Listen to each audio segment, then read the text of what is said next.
The first hung parliament in Britain since 1974, a messy result with no clear winner and political parties now jockeying for position.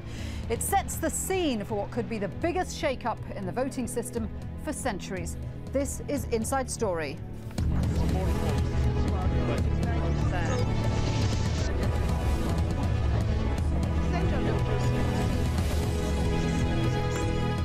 Hello there and welcome to the programme. I'm Shuli Ghosh.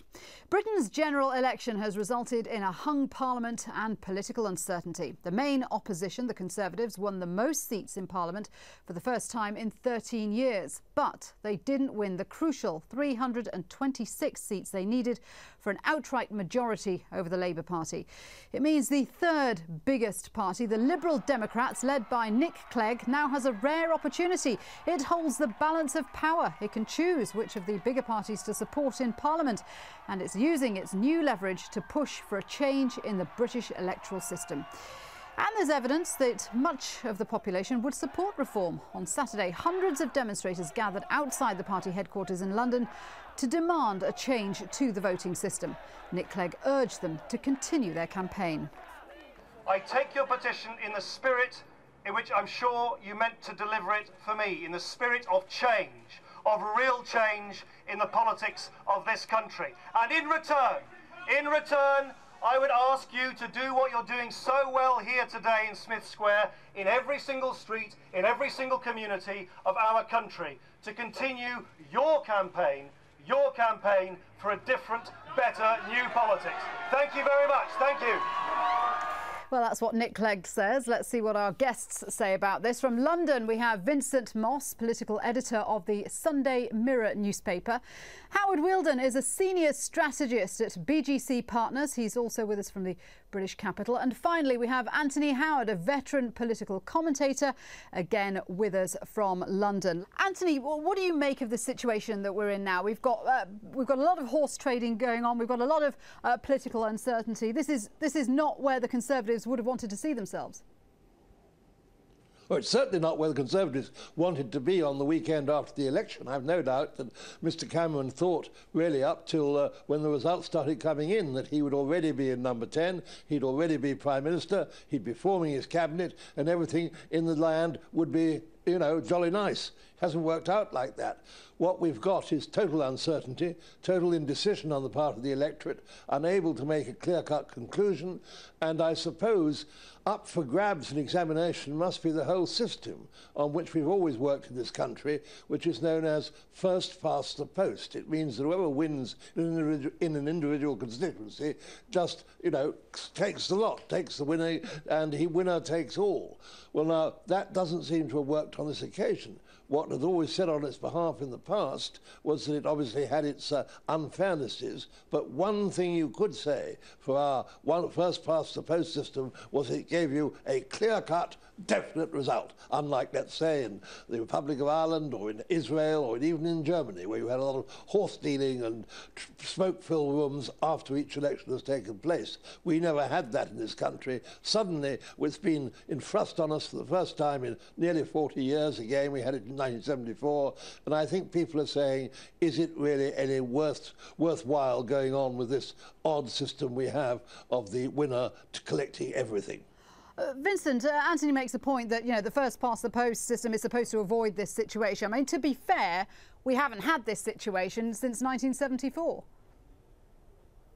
No, people can't remember it. People in England, Britain, are used to going to bed on a Thursday night and waking up on a Friday morning and having a different Prime Minister. One guy leaves number 10 and the other guy comes in. We've never had this before. Most people have no recollection of the events 36 years ago, really.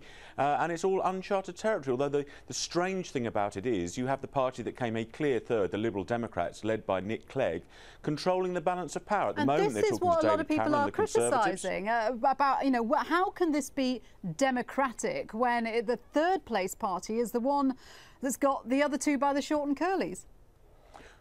Well, this is the risk and the nature of coalition governments, that the smallest parties, the minority parties, sometimes the extremist parties, as we've seen in other parts of Europe, can have a key influence and a key role in government. Now, top of the Liberal Democrat shopping list is they want to change the British voting system. As Anthony said, we have this first-past-the-post system, lots of faults, means small parties don't perhaps get the number of seats in Parliament they should do, judging on the number of votes they get, but at least we get some clarity and some certainty. Now, the Liberal Democrats, top of their shopping list is they want to change our voting system, and that will mean explaining that to the British people, because there are several alternatives on offer, and it's quite a complex and confusing array of choices that will face people if the Liberal Democrats get what they want, which is an entire change to the voting system.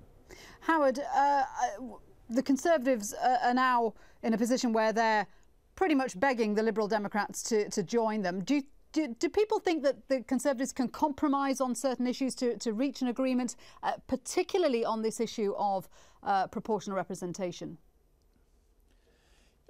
Interestingly, my answer to that is very much yes, and the reason is that, I mean, I've watched UK elections since around about 1959 when I was a young then, but once studied them, once studied politics.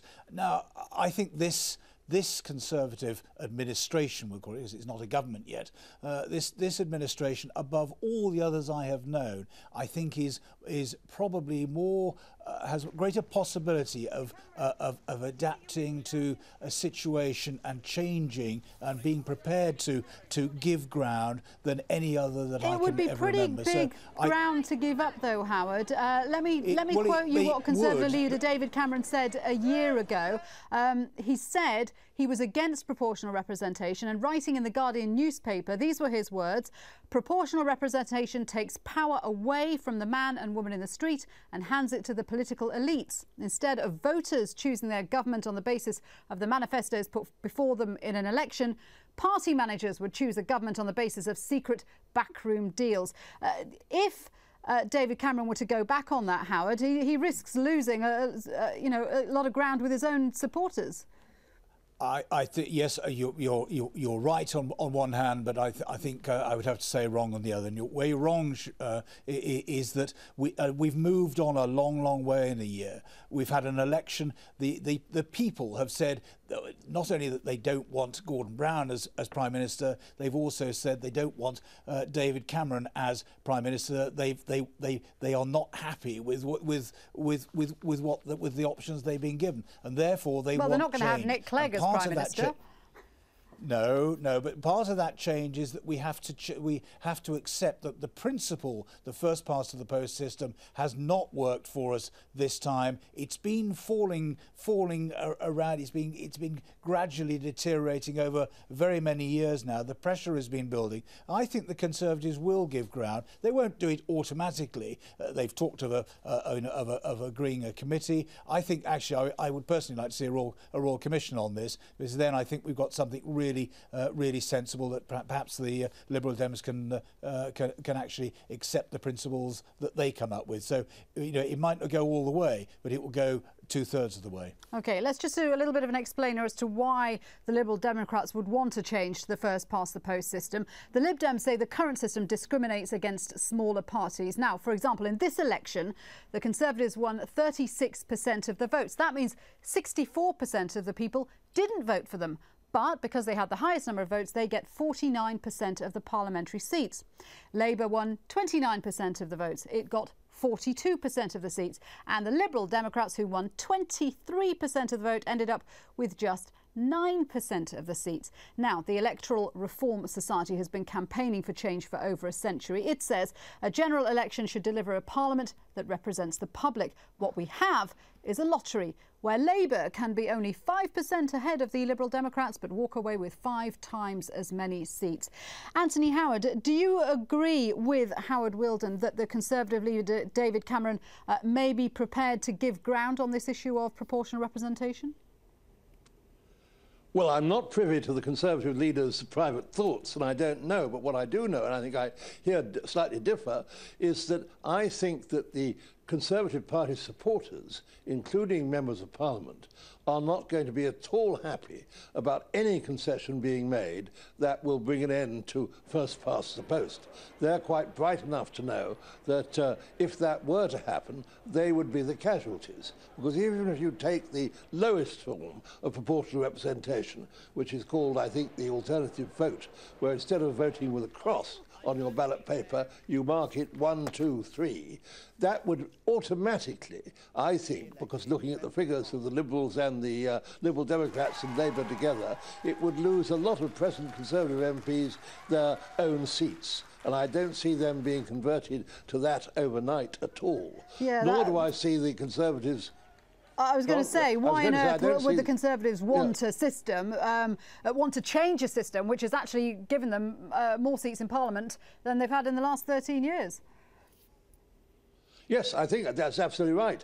But I don't think you can expect the Liberal Democrats to buy a pig in a poke either. The idea that you could solve all this with a royal commission that would sit for, I imagine, something like 2 years and perhaps reach at the end not a united conclusion, I just don't think's on. The Liberal Democrats have now got a chance to really ram their advantage home, and I don't see them settling for anything else than a definite commitment to some form of PR, and perhaps more than the alternative vote. Vincent, what do you think? Maybe not a royal commission, but the Conservatives have suggested a committee. Would that be enough? Maybe a referendum of the British public? Would that be enough to satisfy Nick Clegg and the Liberal Democrats?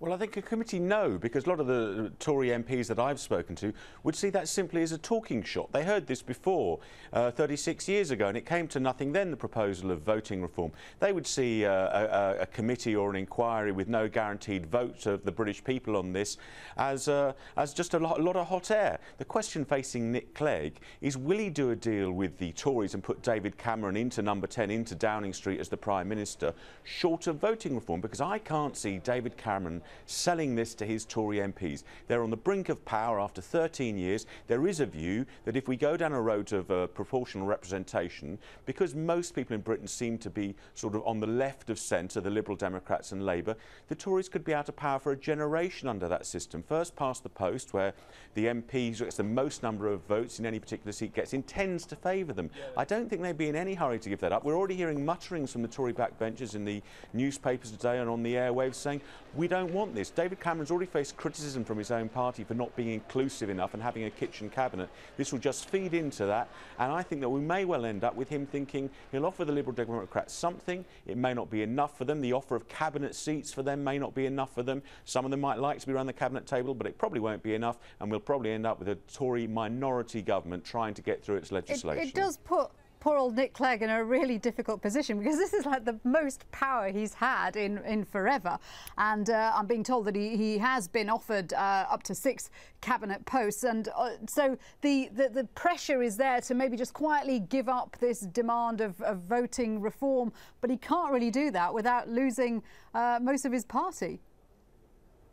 Well, it's right, it's a nightmare situation for him. He has the balance of power, a crucially important time for him, but he's caught between a rock and a hard place. And also, half of his party do tend to lean a little bit towards the Tories, and the others tend to lean towards Labour. Now, does he give up the one thing that many people think the Lib Dems stand for, which is changing the UK voting system and voting reform? Does he give that up for a few seats around the cabinet table and a promise of something maybe further down the line, or does he stick to his guns? Now, if he sticks to his guns and the Conservatives don't give any ground, then he's in the position of going to the guy who's still hanging on in number 10, Gordon Brown, the leader of the Labour Party, and trying to cut a deal with him when many British people don't want him as Prime Minister. So he has a very difficult choice ahead of him, and that's what's going on at the moment, these talks behind closed doors, as he tries to form some sort of deal with the Conservatives.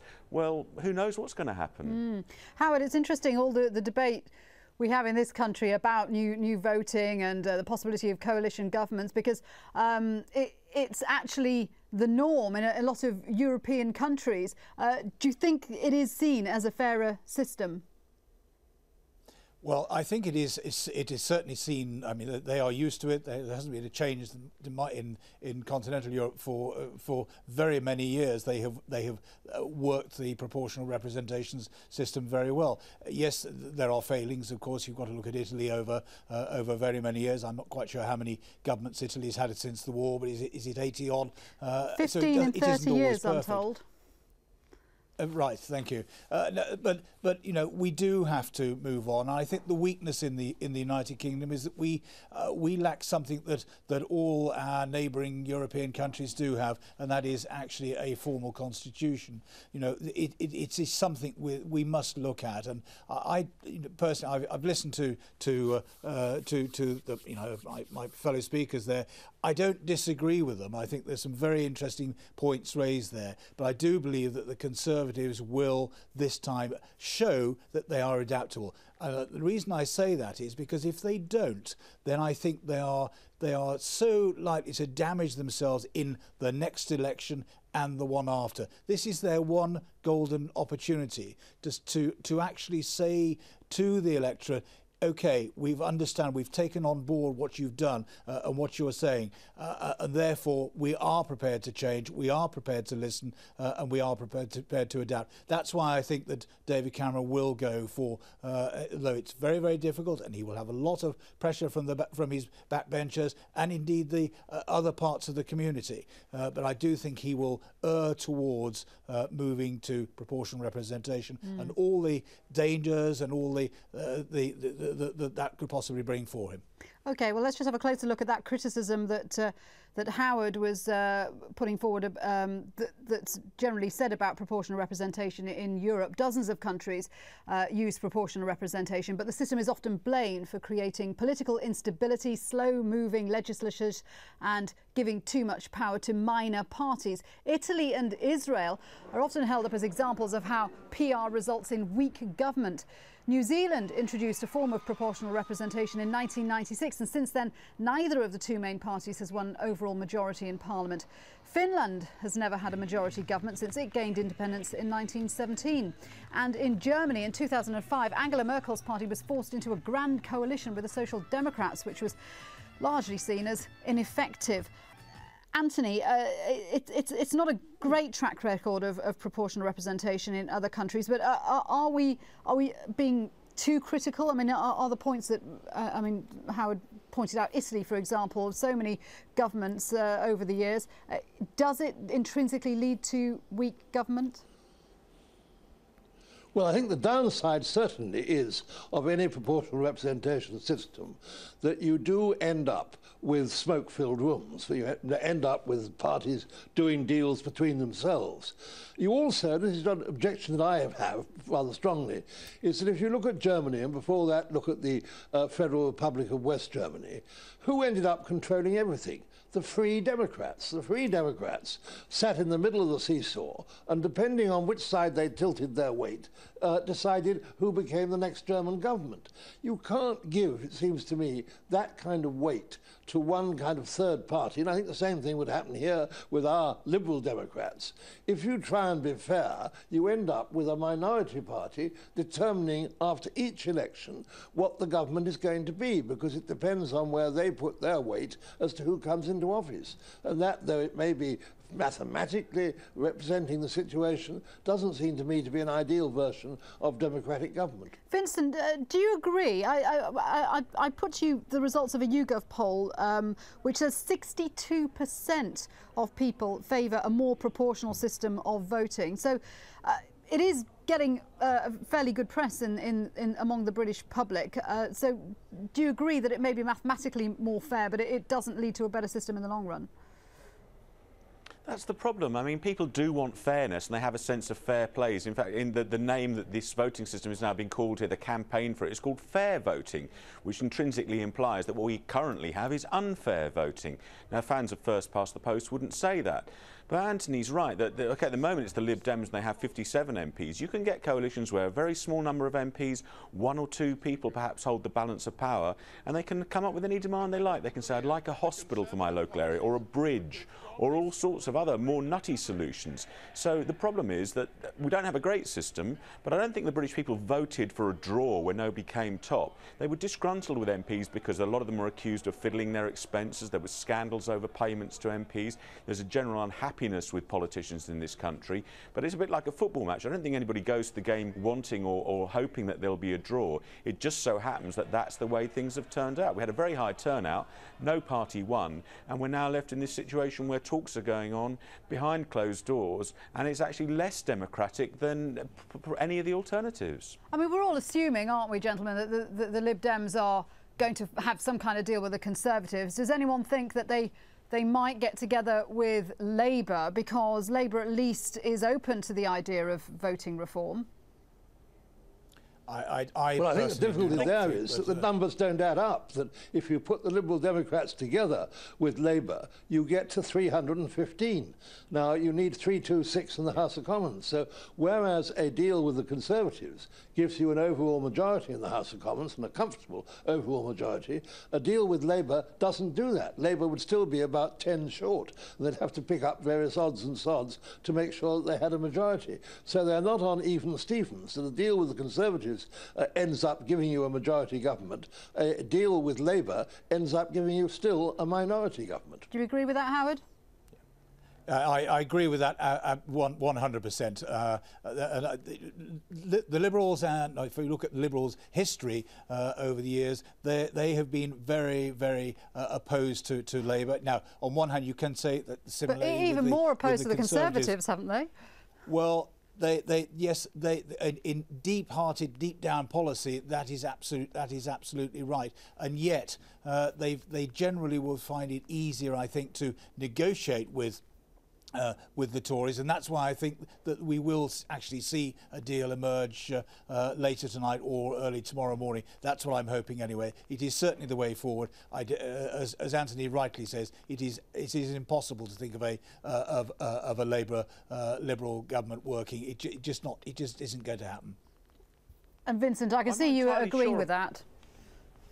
Well, I'm not entirely sure about elements of that, because although David Cameron's desperate to do a deal, I'm not sure he can carry his party with him if he agrees to voting reform. The thing that Gordon Brown, the Prime Minister as we speak, is clinging to office by his fingernails. He's hoping that these talks between the Lib Dems and Tories collapse, and that the Lib Dems have to come to him, the least popular leader, arguably, of the three at the moment, because the thing that the Lib Dems want most is voting reform, and Labour, on paper, of the two big parties, are the party most likely to deliver that. And that's what Labour will be hoping, that these talks collapse. I think the odds have got to be on at the moment for some kind of Lib-Tory deal, and those two parties getting together. But I can't see the Tories giving the Liberal Democrats everything they want on voting reform, and that's the wholesale change of the voting system, which up until now I thought was always their key demand. And even if there is some kind of Lib Dem Conservative agreement, is it going to hold, or is there going to be another election around the corner?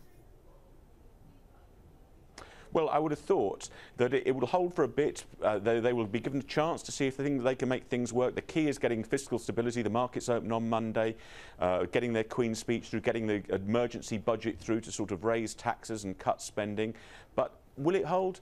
Probably not. I think we're probably facing an election certainly within the next 18 months, possibly sooner than that, because people like clarity, and I'm not entirely sure that whatever we get out of this is going to give us any clarity to go forward for the next 5 years or so. Anthony, briefly, another election within the next 18 months?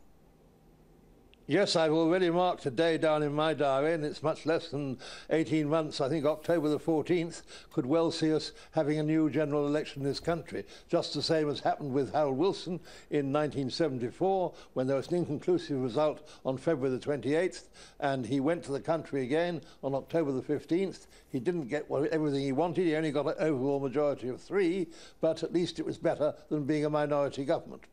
Well, in that case, I look forward to speaking with all three of you again in just a few months' time. Thank you very much indeed for taking part in this discussion. Vincent Moss, Howard Wheeldon and Anthony Howard. And thank you at home for joining us on Inside Story. We do welcome your comments. Do email us at insidestory@aljazeera.net. But for the moment, from me, Shuli Ghosh, bye-bye for now.